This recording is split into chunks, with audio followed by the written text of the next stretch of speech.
zat tidak berasa, tidak berwarna, dan tidak berbau, yang terbuat dari hidrogen dan oksigen dengan rumus H2O.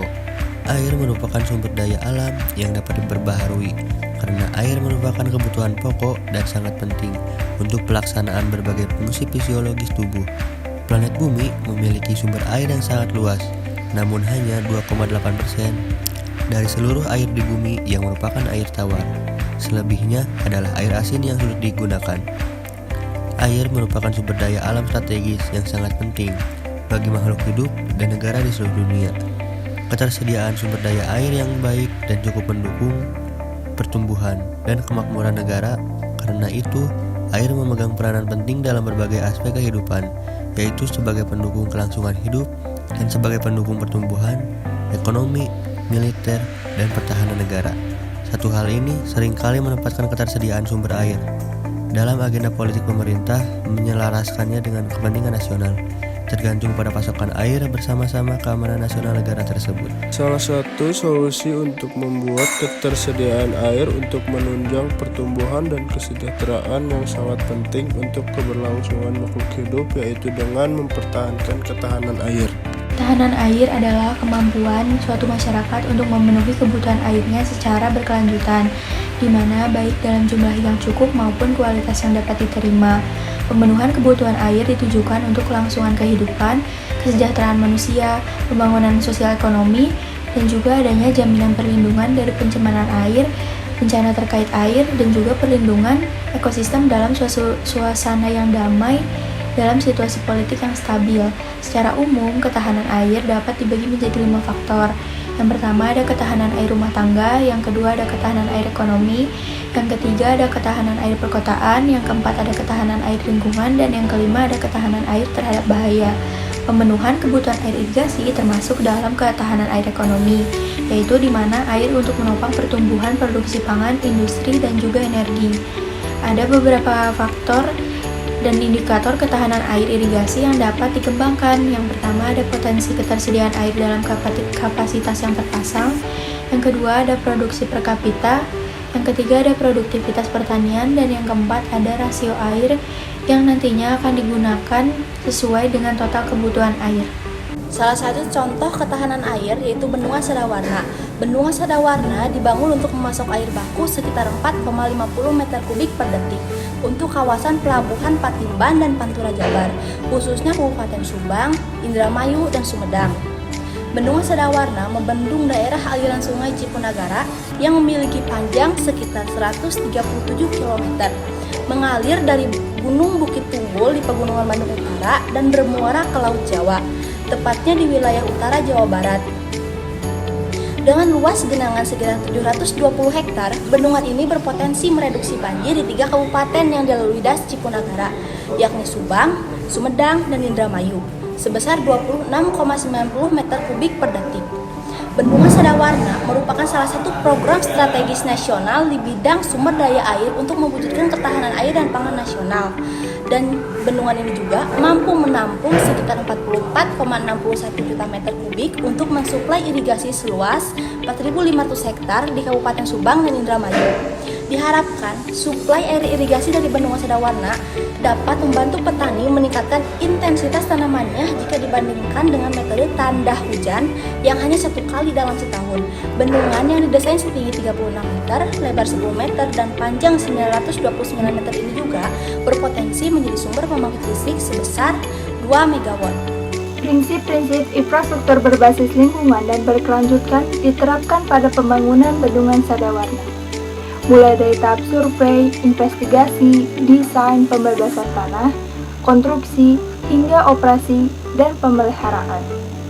Kepala BPWS Citarum, Kementerian PUPR, Bestari menjelaskan dalam pembangunan Bendungan Sadawarna, Kementerian PUPR mengoptimalkan potensi fungsi bendungan dengan mengedepankan 7 konsep Green Natural Recycle.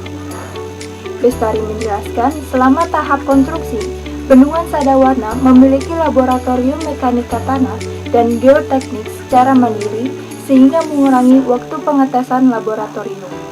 Pasalnya, di Indonesia hanya 2 laboratorium untuk pengetesan parameter tumbuhan yang biasa digunakan.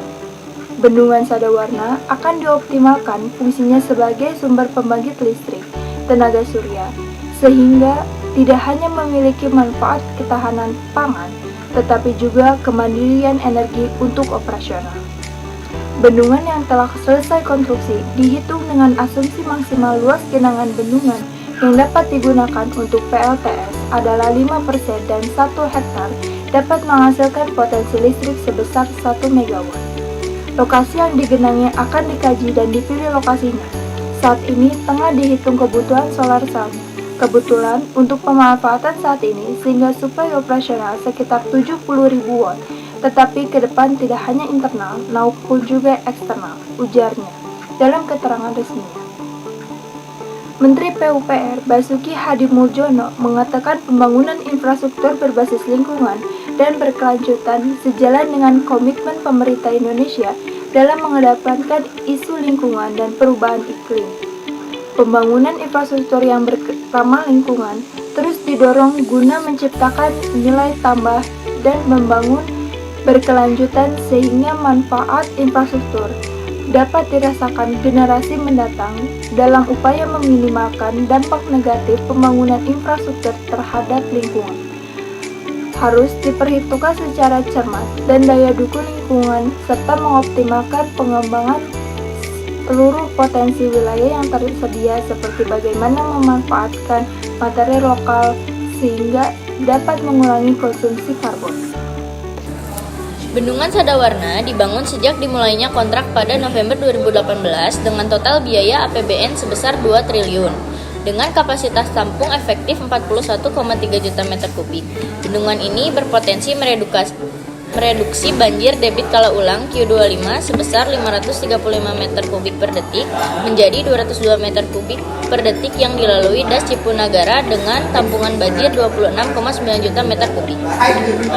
Fungsi tampungan air juga dipersiapkan untuk memasok air baku sebesar 1,20 meter kubik per detik untuk Kabupaten Subang, Indramayu, dan Sumedang. Bendungan Sadawarna juga berpotensi untuk menyuplai irigasi seluas 4.284 hektar di Kabupaten Subang seluas 2.517 hektar dan Indramayu seluas 1.767 hektar. Hubungan Bendungan Sadawarna dengan 17 pilar SDGs 1. Tanpa kelaparan, karena bendungan ini mampu menampung 44,61 juta meter kubik untuk mensuplai irigasi seluas 4.500 hektar di Kabupaten Subang dan Indramayu. 2. Kehidupan sehat dan sejahtera, karena Bendungan Sadawarna mencegah bencana banjir dengan melalui pengolahan dan perawatan ketahanan air dalam bentuk bendungan. 3. Penanganan perubahan iklim, karena bendungan ini mencegah terjadinya bencana banjir pada wilayah yang rentan banjir. 4. Berkurangnya kesenjangan, memfasilitasi penduduk sekitar dengan dibangunnya bendungan untuk ketahanan air di wilayah tersebut.